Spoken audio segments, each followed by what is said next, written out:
porque el tema de hoy cubrimos la tercera parte de una serie que hemos venido titulando Algo nuevo, como veis ahí, algo nuevo para el mundo entero.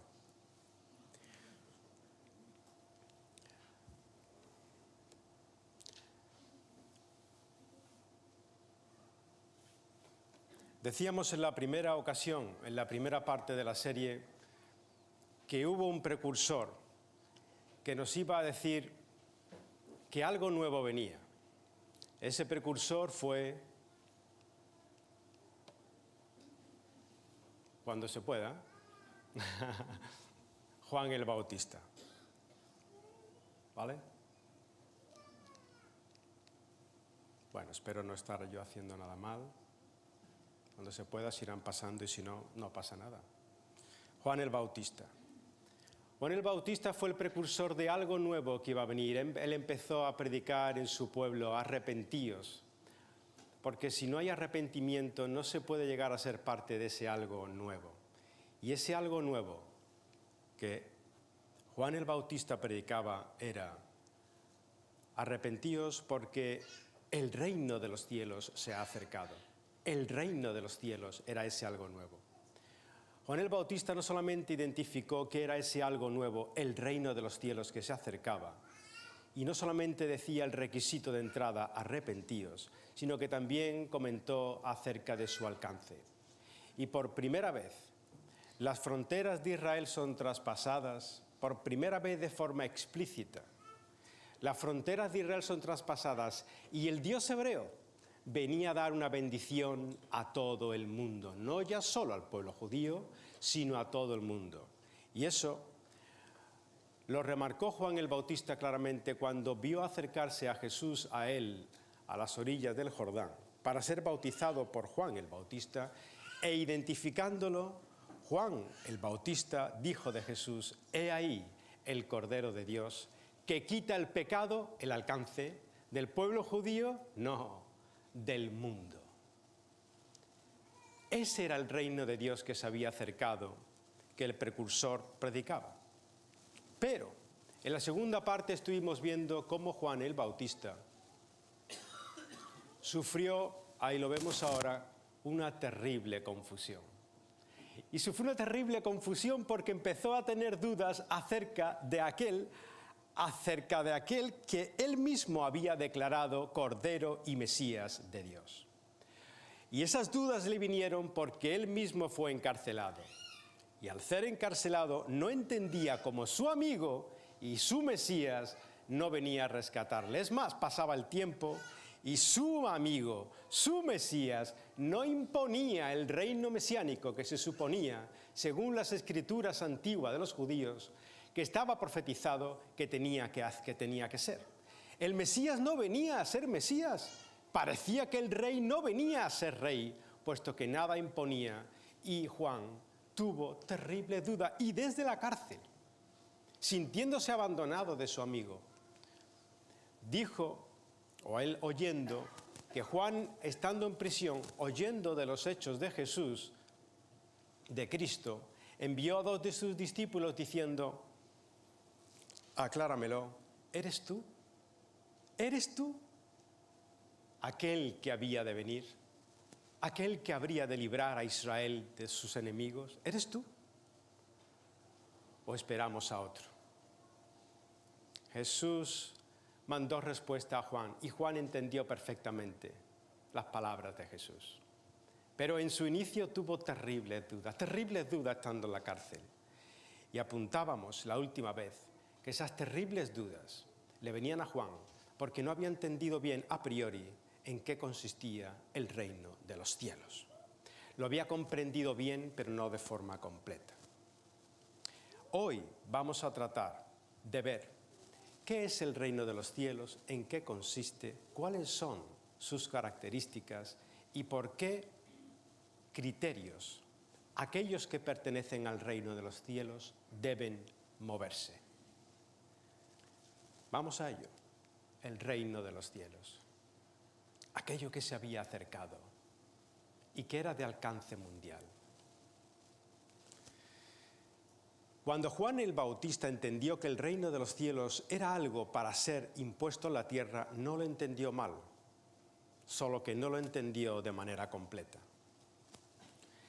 Ese reino de los cielos que tenía que haber sido impuesto de forma política y social en Israel, ese reino de los cielos que Juan el Bautista esperaba de Jesús, del Mesías que estaba profetizado, era el mismo Mesías político que esperó Herodes el Grande, o de acerca del cual más bien Herodes el Grande conocía, y por eso cuando se enteró de que un Mesías rey iba a nacer en Belén, mandó aquella matanza en la aldea de Belén de los niños. Aquel mismo error de Mesías político, a priori, también fue cometido por los fariseos, porque los fariseos vieron en Jesús a un individuo que se llevaba a las masas y que tenía un carisma social y político y religioso, que ponía en peligro, en grave riesgo, el delicado equilibrio que existía entre Roma y el pueblo judío y que les hacía mantener la paz en aquella tierra. Y por eso lo entregaron para ser crucificado. Pero es que aquel Mesías político también lo estaban esperando las multitudes. Por eso, después de ser alimentados, poco después por Jesús de manera milagrosa, la multitud quiso apoderarse de Jesús para hacerlo rey. ¡Oh, por fin se impondrá el reino de Dios! Pero Jesús huyó, no lo permitió y se fue a un lugar a solas. Es el mismo error de Judas Iscariote. No podemos saber, especulamos en este punto, pero no sin razón. No podemos saber lo que pasó por la mente de Judas Iscariote cuando entregó a Jesús. Pero sí sabemos que se llevó 3 años con él y sabemos que él también esperaba a ese Mesías político que no terminaba de implantarse. Mucho milagro, mucha sanidad, mucha cosa maravillosa, pero ¿dónde rayos está el reino de Israel y la liberación de los romanos? ¿Dónde está el mundo práctico que yo estoy esperando? Y es muy probable que después de 3 años, y a medida que Jesús empezó a repetir a sus discípulos, incluido él, me van a entregar, voy a sufrir, voy a morir. Y lo repetía otra vez, me van a entregar, y voy a sufrir, y voy a morir. ¿Es posible que él dijera después de 3 años? ¿Es posible que en su silencio no lo compartiera con nadie de sus amigos, de sus 11 otros amigos, los discípulos, y dijera en su interior, después de 3 años? ¿Nada? Va a entregar, lo van a martirizar y va a morir y no ha pasado nada y se queda tan tranquilo. Y mis 3 años invertidos aquí, nada. Sacerdotes, ancianos del pueblo de Israel, si os lo entrego, ¿cuánto me dais? Pienso amortizar algo de mi tiempo perdido. Pero es que los otros discípulos tampoco lo entendieron. Los discípulos no entendían el alcance del reino de Dios, porque esperando el reino político de Jesús, entre ellos discutían. Yo voy a ser primero, yo voy a ser segundo, ministro de esto, ministro de lo otro. Y se angustiaban, se sentían confundidos y avergonzados cuando Jesús le preguntaba, ¿de qué hablabais? ¿De qué hablabais en el camino? ¿De qué hablabais? No os estoy diciendo que me van a entregar, ¿de qué hablabais? Y es tan así que lo esperaban los discípulos, que después de la crucifixión cada uno se fue a su casa, según nos narran los evangelios. Fin de la función. El Mesías había muerto. Y es que en el sistema teológico judío convivían 2 enseñanzas claras, porque las 2 estaban en el Antiguo Testamento nuestro, en la Tanaj judía. Y era que de una parte el Mesías que había de venir era un Mesías sufriente, siervo, que habría de ser martirizado. Y de otra parte también estaba el Mesías, ese mismo Mesías, que habría de venir en forma de juez y rey de este mundo. Un mundo que sería gobernado, sí, políticamente, donde Israel sería la cabeza. Pero, como esas 2 ideas son tan difíciles de reconciliar, Hubieron tantas posturas y confrontaciones acerca del tema. En el siglo I, cuando Jesús estaba en esta tierra, la idea que predominaba era la que más gusta, la que más me beneficia, la de Mesías, rey político, que nos librará de Roma. Ninguno en aquel momento, a nadie se le ocurrió pensar que el Mesías siervo y el Mesías rey vendrían en dos etapas diferentes de la historia. Y es precisamente después de la resurrección, y solo después de la resurrección, que sus discípulos caen en cuenta de todas estas cosas y llegan a entender frases de Jesús, que Jesús pronunció, como por ejemplo cuando dijo: mirad el reino de los cielos, cuando os digan está allá, está acá. No, porque el reino de los cielos, el reino de Dios, entre vosotros está. Soy yo. Entre vosotros está, soy yo. Pero no hay ningún reino político, no, pero está entre vosotros, está en vosotros. Así también podría traducirse esa palabra entre. Está entre vosotros, está en vosotros ese acercamiento, ese reino de los cielos en una primera instancia. Y lo comprendieron, está en nosotros.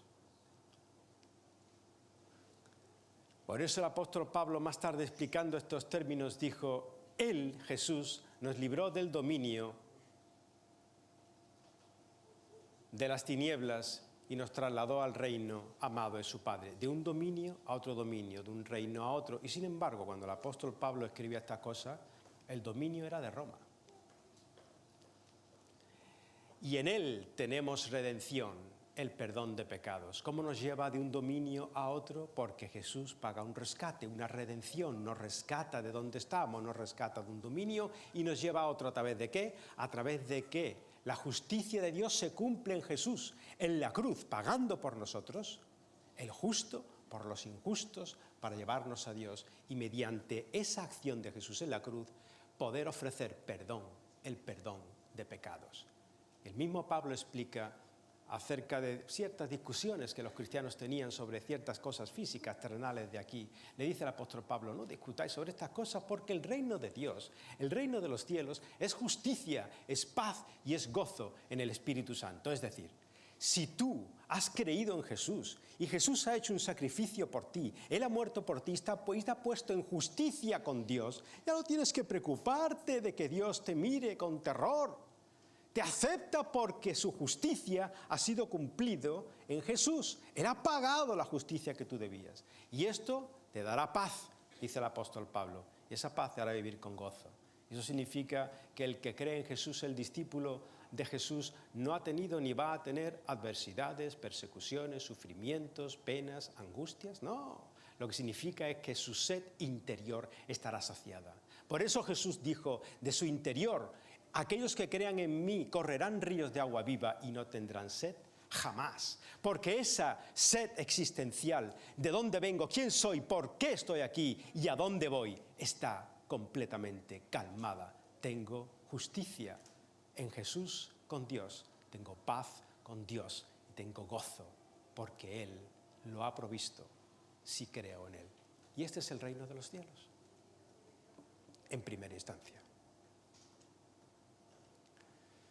De manera que ese reino de los cielos, el perdón que Dios te ofrece, la paz que Dios te ofrece, el gozo que Dios te ofrece, incluso en medio de cualquier adversidad, está al alcance de tu mano.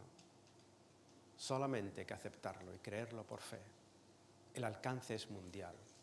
La bendición del pueblo hebreo, la bendición del Dios hebreo, del Dios único, llega a tu vida, si así lo crees. Resumiendo el reino de los cielos, ¿en qué consiste el reino de los cielos? Veamos esa definición. En el presente, es decir, ahora, no en el futuro, que también, de otra manera, pero en el presente, el reino de los cielos.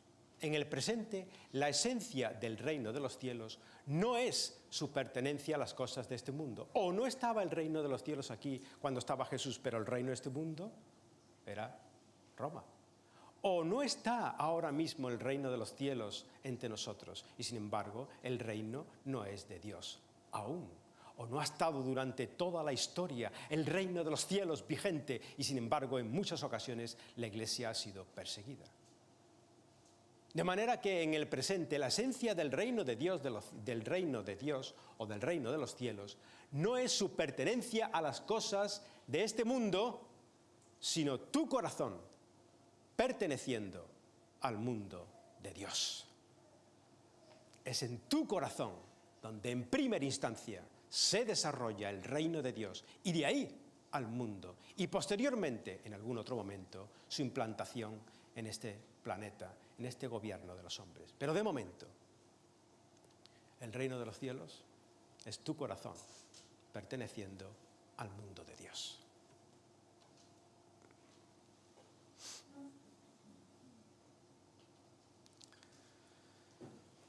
Si nos hacemos la pregunta, ¿y en qué se muestra que mi corazón pertenece al mundo de Dios? Que es casi como hacer la pregunta, si yo tengo el reino de Dios en los cielos y lo muestro, ¿cómo ayudo a que ese reino de los cielos se extienda? Bien, podríamos dar dos respuestas. Las dos pueden ser correctas. La segunda, mucho más segura que la primera, pero las dos correctas. Vamos a ver. ¿En qué se muestra que el reino de los cielos domina mi corazón y yo pertenezco a él? Y por tanto, ¿cómo ayudo desde mi corazón a extender el reino de los cielos en este mundo? Esa es la pregunta. Y la primera respuesta es, bueno, podríamos luchar. Se manifiesta o el reino de los cielos se extiende en la lucha por hacer posible que imperen y se impongan en este mundo los valores del reino de Dios. ¿Es esto cierto? Lo es. Lo es. En parte. Porque si el cristiano no reconoce la maldad del mundo que le rodea, si no la reconoce, si nosotros ahora no somos capaces, por nuestros prejuicios sociales, políticos, de raza, de índole, de dónde hemos nacido, si nosotros no somos capaces de ver todo aquello que es inmoral, injusto y terrible para esta sociedad, si nosotros no somos capaces de ver la decadencia moral en la que estamos, a la que vamos, y cómo poco a poco se nos van privando de las libertades que en este mundo occidental hemos construido, si no lo vemos, estamos siendo ciegos. Pagaremos nosotros el precio y lo pagarán nuestros hijos. Y si de alguna manera no lo denunciamos, estamos siendo cómplices. ¿O no?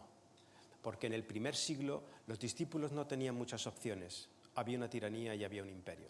Pero a nosotros Dios nos ha dado, de momento, sin saber cuánto esto dure, un estado libre en apariencia. Y en ese estado libre, aunque sea como es, podemos hablar, podemos asociarnos, podemos denunciar, podemos hacer algo por el oprimido, sea el que está por aquí caminando, o sea incluso que todavía no ha nacido. Si el cristiano calla, el cristiano puede convertirse en cierta manera en un cómplice. Bien, hasta aquí, correcto. Pero, si el cristiano reduce su lucha a la extensión del reino de los cielos, a esto, si lo reduce a esto, entonces habría que preguntarse lo siguiente. Por favor, sea honesto. Seamos honestos con nosotros mismos. Porque voy a decir algo que no estamos acostumbrados a oír. Si reducimos a lo anterior la extensión del reino de los cielos y fuéramos un judío del primer siglo en la época de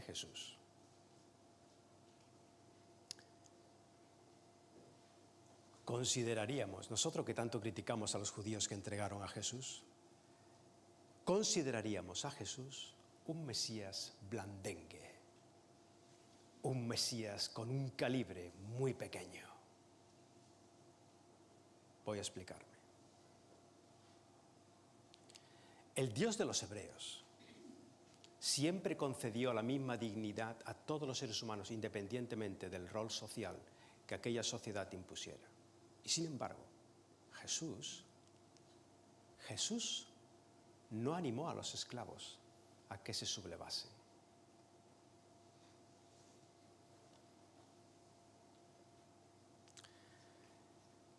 El Dios hebreo había escogido a un pueblo. El pueblo escogido fue el pueblo de Israel. E Israel, conociéndose escogido, miraba con desdén a los gentiles, es decir, a aquellos que no eran judíos. Y de esa manera los menospreciaban y los ponían al mismo nivel que los perros. Así pensaba un judío, así podríamos pensar nosotros si hubiéramos vivido allí y hubiéramos reducido el reino de los cielos a lo que hemos dicho antes, la lucha por imponer o porque se impongan los valores. Sin embargo, Jesús no llamó a sus compatriotas a manifestarse contra la opresión gentil del Imperio Romano. El Dios hebreo siempre criticó y denunció las extorsiones. Y sin embargo, Jesús no criticó las extorsiones de los de los romanos, nunca las criticó, contra su pueblo, que eran muchas, crueles y arbitrarias. Más bien, cuando un romano, centurión, le pide que salve y sane a su siervo, Jesús va y lo hace.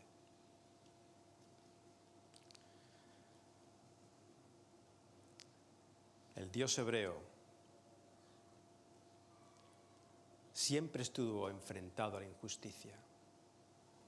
¿Habéis pensado alguna vez, pensadlo porque esto es así, ¿habéis pensado alguna vez que en el primer siglo las crucifixiones eran continuas y que en Israel se crucificaban a los judíos continuamente y que esos crucificados eran exhibidos en las cruces, en las vías públicas, para que todo aquel que pasara lo viese, lo que pasaba con Roma y te enfrentabas a ella? ¿Habéis pensado alguna vez que Jesús caminó por las tierras de Jerusalén y de Judá y de Israel, viendo vías con cruces? ¿Habéis pensado que Jesús veía esas cruces, veía a sus compatriotas crucificados, muchos de ellos probablemente injustamente?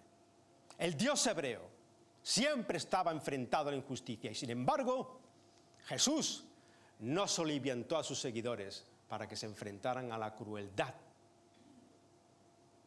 romana y a la injusticia de las crucifixiones. Menudo Mesías, menudo Mesías. Pero si queréis algo grande de verdad, el Dios hebreo se manifestó siempre en sus escrituras judías como el único Dios. Y ese único Dios era el único digno de adoración, de admiración y de tributo. Y sin embargo, en los tiempos de Jesús, con razón esperaban a un Mesías, porque César se arrogaba los atributos de Dios, ¿o no? César quería adoración, ¿o no?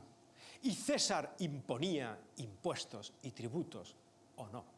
Y con esos tributos, César hacía cosas contra el pueblo de Dios, contra la ley de Dios, contra la Torá, contra los judíos. De manera que el que estaba de acuerdo en pagar tributos era un traidor a su pueblo y un esclavo de Roma. Jesús no se opuso al pago de los tributos a César.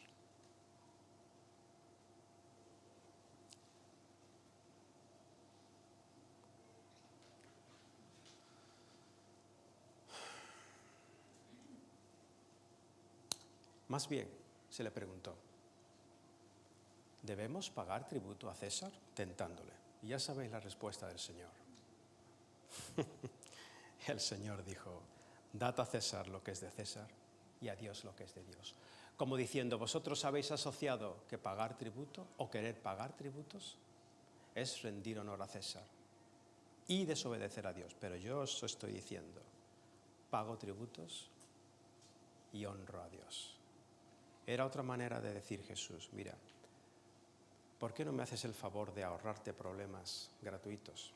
¿Por qué no me haces el favor de evitarte enemigos donde todavía no los hay? Porque el enemigo se echará sobre ti, pero lo hará a su tiempo. No precipite los acontecimientos. Más bien concéntrate en lo que realmente pide Dios de ti.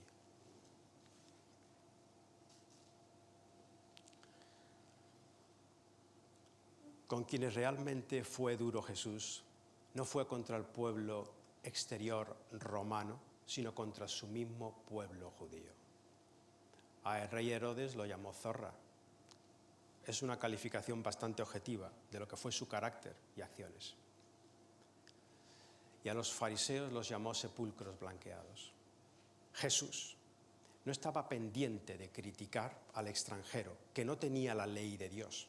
Jesús estaba muy, por el contrario, pendiente de criticar a su pueblo que tenía la ley de Dios, que no vivía conforme a ella y que no era ejemplo de ella. Cuando el cristianismo ha querido imponer la ley de Dios, cuando la ha querido hacer suprema en este mundo, con facilidad ha caído en graves errores y grandísimos horrores. Roma, la Iglesia de Roma, realizó cruzadas en nombre de Dios para librar a Jerusalén de los infieles, con terribles atrocidades. Defendió a Europa de los otomanos con la espada. Durante la Inquisición defendió la doctrina y la verdad con hogueras. En Europa se procedió a una caza de brujas. La Iglesia protestante de Ginebra quemó en la hoguera a Miguel Servet. La Iglesia protestante de Inglaterra degolló al rey con Cromwell. ¿De verdad podemos ver a Jesús en alguna de estas actuaciones? Yo no.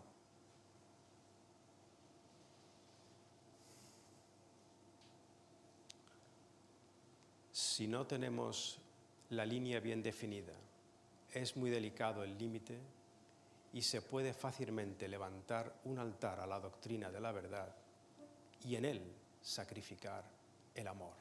Y si esto hacemos, la Iglesia oficial puede estar ganando, pero el reino de los cielos está perdiendo, porque Jesús no vino a ganar el juego.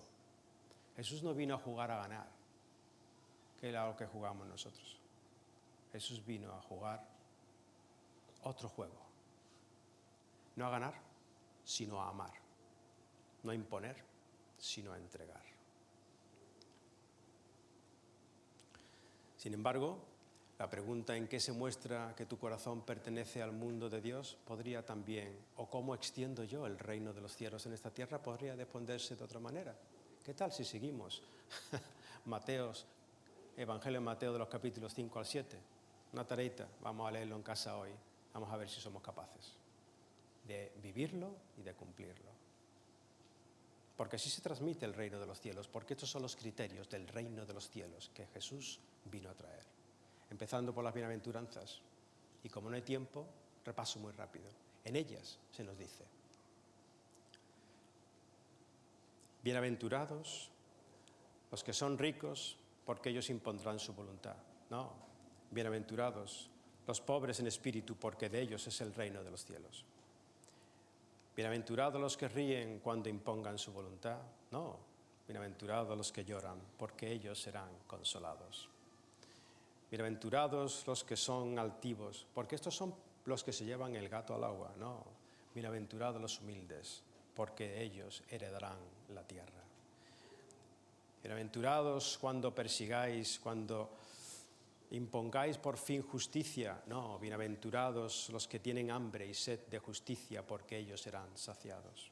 Bienaventurados los inmisericordios, Aquellos que miran con desdén a quienes no piensan o creen como ellos. No, bienaventurados los misericordiosos, porque ellos alcanzarán misericordia. Bienaventurados aquellos que tienen el corazón tan borroso que ni siquiera se dan cuenta de quiénes son y procuran juzgar y siempre juzgan a aquellos que no son como él. No, bienaventurados los de limpio corazón, los que saben cómo son y lo admiten, y siendo de limpio corazón, ellos verán a Dios. Bienaventurados los que cogen la espada y defienden el reino de los cielos y sus criterios. No, bienaventurados los que buscan la paz, porque ellos serán llamados hijos de Dios. Bienaventurados sois cuando podáis tener la oportunidad y lo hagáis, perseguid. No, bienaventurados aquellos que han sido perseguidos por causa de la justicia, porque de ellos es el reino de los cielos. Bienaventurados cuando os insulten y os persigan y digan todo género de mal contra mí, mintiendo, por causa de mí. Bienaventurados, regocijaos y alegraos, porque vuestra recompensa en los cielos,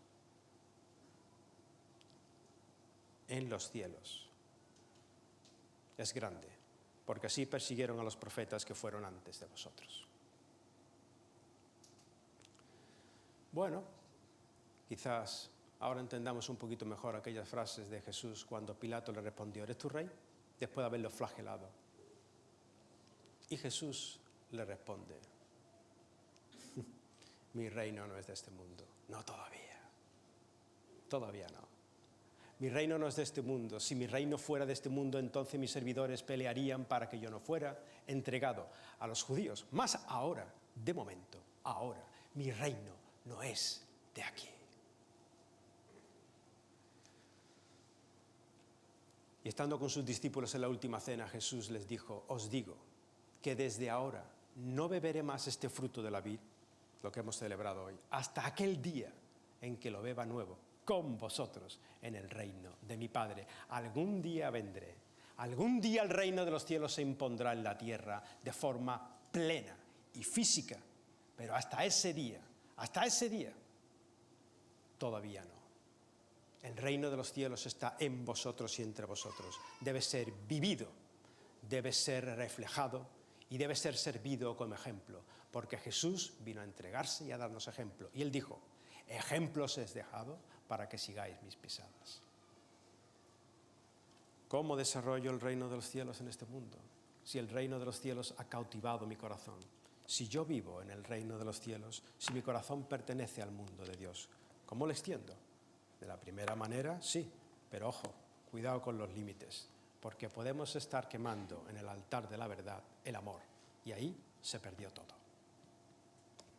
¿Cómo lo extiendo? Viviendo y siendo ejemplo de los criterios del reino de los cielos expresado en las bienaventuranzas y en el Sermón del Monte. Definitivamente ahí no te vas a equivocar. Pero es que me van a perseguir. A Jesús lo persiguieron. Es que si no hago nada se van a volver contra mí y me van a... ¿Cuándo dijo Dios debéis autoprotegeros? Si debemos ser sal, no es para que no nos persigan. Si debemos ser sal, es por amor a quien está podrido, a este mundo que se está decayendo. Es por amor. No para evitar que nos persigan. La manera más segura de extender el reino de los cielos es bienaventuranzas y criterio del reino de los cielos en el Sermón del Monte. Léelo. Es una exigencia muy alta, con un precio muy alto, pero nuestra recompensa está en el mundo de los cielos. Esta iglesia ha decidido muy bien últimamente iniciar dos proyectos. Uno, puentes para las personas que están necesitadas materialmente, y dos, conexión para las personas que están necesitadas espiritualmente, que son todas. Bueno, ¿no os parece dos buenas maneras de elegir extender el reino de los cielos mediante el Sermón del Monte, viviendo la ley de Jesús y siendo ejemplo de ella, entregándote y amando a los demás, aunque tú pierdas? Si consideras que ese es el camino acertado, adelante. Jesús dijo: mi reino no es de este mundo, y dijo: vuestra recompensa está en los cielos. Señor Padre, te damos muchas gracias por esta mañana y te suplicamos que nos des sabiduría con las cosas que acabamos de escuchar. Ayúdanos a servirte y seguirte, cueste lo que cueste. y cuando César nos pida arrodillarnos, pero de verdad, no aquella u otra cosa que nos piden, que creemos, no, de verdad, cuando nos pida arrodillarnos, danos fuerzas, porque tú eres nuestro único Rey. En el nombre de Jesús.